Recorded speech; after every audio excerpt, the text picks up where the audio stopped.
Hey guys, welcome back to my channel. So continuing on last week's video, today I'm going to give you the second most important reason why you might not identify with your sign. So if you've ever read a description of your Leo sun or your Scorpio moon or your freaking Pisces ascendant and you're just like, it doesn't quite fit with me, then this video is going to explain to you why that probably is. If you haven't watched the first part of this video, I'm going to link it, because if you don't identify with your signs, it's going to be usually because of one or two reasons.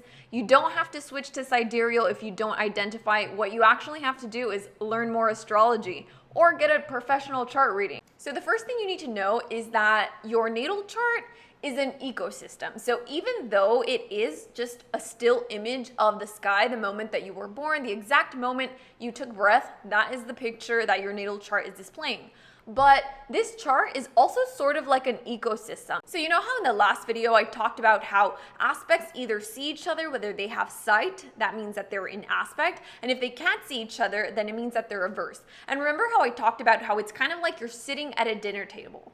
Well, this natal chart that you have is sort of like a dinner table, and all of the planets are seated, and they can either see each other and have a conversation, or they cannot see each other and not really know what's going on between them. So this is going to tell you a lot about what the vibe is going to be like for each individual planet and for your whole like dinner table, right? Sometimes you're gonna have people that are having a very intense conversation, so those could be seen as like conjunctions. Then you're gonna have people who are fighting or antagonizing each other. Those are going to be like your more difficult aspects, your squares, your oppositions, etc. But nonetheless, the people that are talking to each other, those are the people that are going to affect each other. So all of the planets are seated at this table, and the aspects are just a way of describing the vibe between those planets. How are these two people getting along? Because remember that even though the planets are different parts of yourself, they're also sort of their own entities, and you want to know how it is that those planets are getting along, because it is going to tell you how those archetypes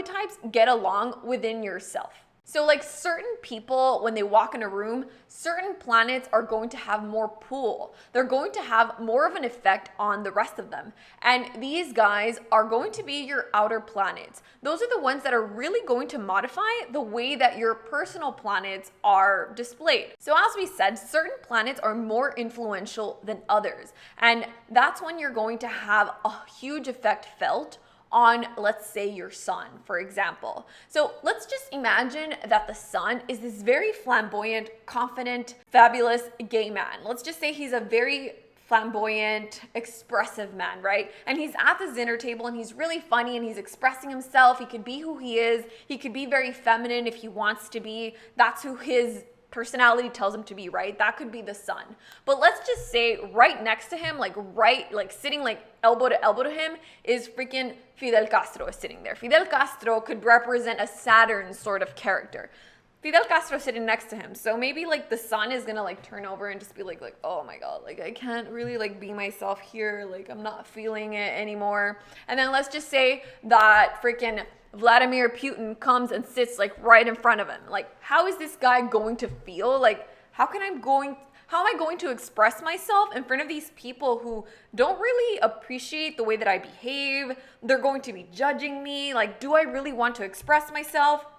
And that's essentially what happens to your planets when they're flanked by Saturn and Pluto. That's why I use those examples, because as I said, those planets are super influential because they just carry a lot of weight. They have a very strong aura to them. So you want to recognize when those planets are sort of like encroaching or like cramping on the style of your other planets, because it's really going to modify the way that you express yourself. So as I was saying, let's just say you are a very expressive, happy-go-lucky, like loud and proud Leo person. You're just like, I'm here and I'm queer. But then freaking like Saturn is right next to you, and Saturn's like, well, are you really? Like, do you really want to do that? Do you really want to behave like that? Why are you dressed like that? Do you really want to wear all those colorful things? And then Pluto's like, do you really want all those people to look at you? Do you want to give away your power? Like, these people are judging you. They're telling you different things, right? So anytime you have that Pluto, that's Saturn. Those are the two main ones. And then next to that, I would say Uranus. So if you don't identify with a particular planet, say your sun placement, your moon, your Venus, your Mars even, pay attention to the aspects. So now you're gonna be like, Denise, how do I find the aspects? So first you have to go obviously to astro.com. Okay, so if you go to the bottom of this, you're going to see the table of aspects. We go all the way straight down, and anytime you have a symbol in any of those little boxes, that means that there's an aspect. So this is an aspect right there between Venus and the sun. Okay, that's one.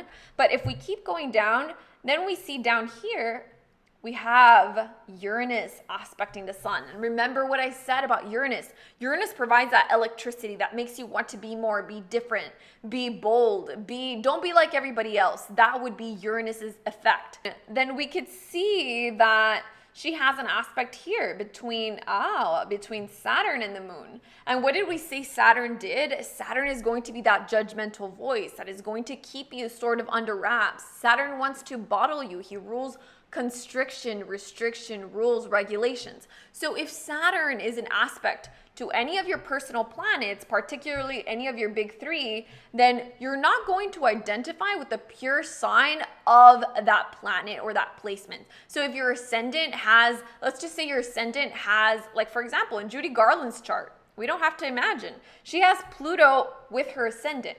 So having Pluto with the ascendant is going to really modify that very soft and tender Cancer rising. She wasn't your average typical Cancer rising who is more tender and more open.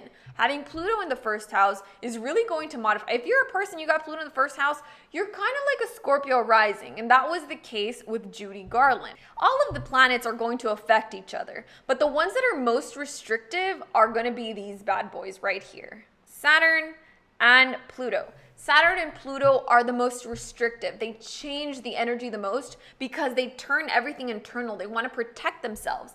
And if you have a planet trying to protect itself, that planet is not going to display its natural energy. So if your natural energy is to be a Leo, then if Saturn's right there, Saturn's going to cut that out. Saturn's going to be like, you need to be careful.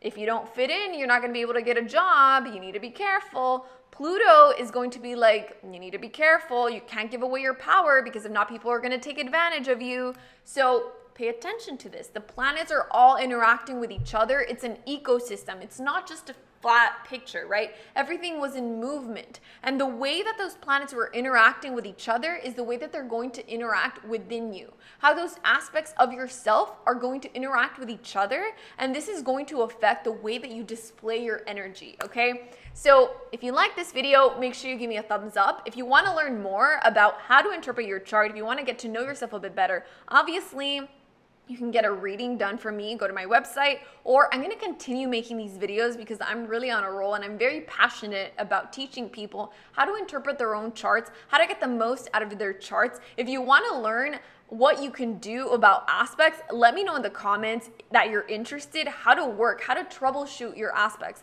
I just started doing a reading that is just for that, kind of doing a little bit of remediation within the charts. But if you'd like for me to talk about that in a video, let me know in the comments. As always, I love you very much. Thank you so much for being here, and I'll see you in the next video. Bye.